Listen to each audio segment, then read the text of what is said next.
ఇంతమంది దైవ సేవకులు, మంచి మనసున్నటువంటి ప్రజలు, అదేవిధంగా మన సిస్టర్స్ అందరూ ఇక్కడికి చేరి ఈరోజు ఇక్కడికి రావడానికి ప్రధాన కారణము ఛత్తీస్గఢ్లో ఇద్దరు సిస్టర్స్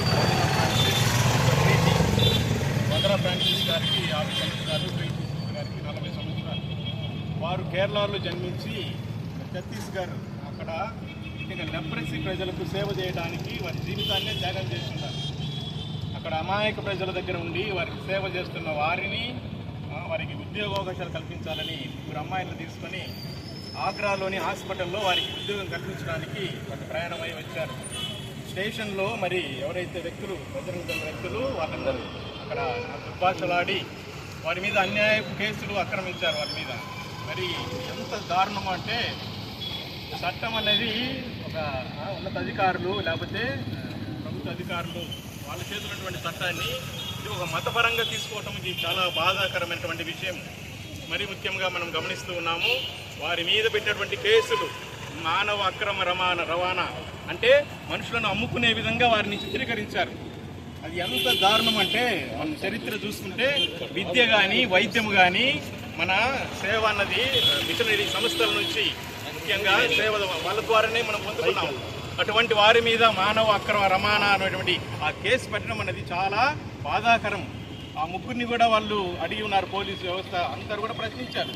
మా మీద ఎటువంటి అలిగేషన్ లేదు, మా జీవితాన్ని బాగుపరచడానికి తీసుకుని పోతున్నారు వీరు అని చెప్పారు.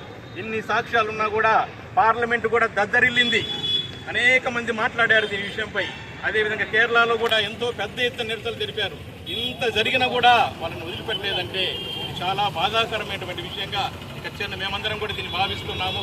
దీన్ని తీవ్రంగా మేమందరం కూడా ఖండిస్తూ ఉన్నాము.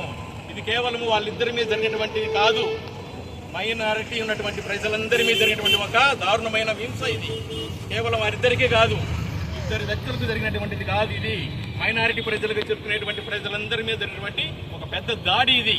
కాబట్టి దీన్ని ఇక్కడ చేరిన మేమందరం కూడా ఖండిస్తున్నాము.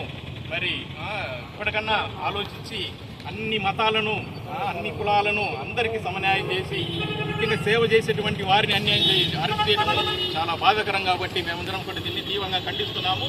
ఇప్పటికైనా న్యాయం జరిపించి వాళ్ళను రిలీజ్ చేయడం మాత్రమే కాదు, ఏ ప్రజలైతే వాళ్ళ మీద ఈ విధంగా కేసులు బుక్ చేసి వాళ్ళని దాడి చేశారో వాళ్ళని కూడా వెంటనే అరెస్ట్ చేయాలి. అరెస్ట్ జరిగితేనే దీనికి న్యాయం జరుగుతుంది. కేవలం వాళ్ళని ఇద్దరిని రిలీజ్ చేయడం మాత్రమే కాదు, రిలీజ్ చేస్తారు. ఎందుకంటే పార్లమెంట్లో కూడా దీనిపై చర్చ జరిగింది, దుమారం లేపారు. అటు కేరళలో కూడా పెద్ద ఎత్తున భారీ ర్యాలీ చేశారు. కాబట్టి ఇది దేశానికి సంబంధించిన సమస్యగా ఉంది. వాళ్ళని విడుదల చేయడం మాత్రమే కాదు, ఎవరైతే దోషులుగా ఉన్నారో మత స్వేచ్ఛను కాపాడి ప్రతి మనిషిని కూడా గౌరవించడం నేర్చుకోవాలా, ప్రతి మతాన్ని కూడా గౌరవించడం నేర్చుకోవాలి. కాబట్టి వాళ్ళని వెంటనే శిక్షించాలని కూడా మేమందరం కూడా డిమాండ్ చేస్తున్నాము. జోహార్ డాక్టర్ బాబా.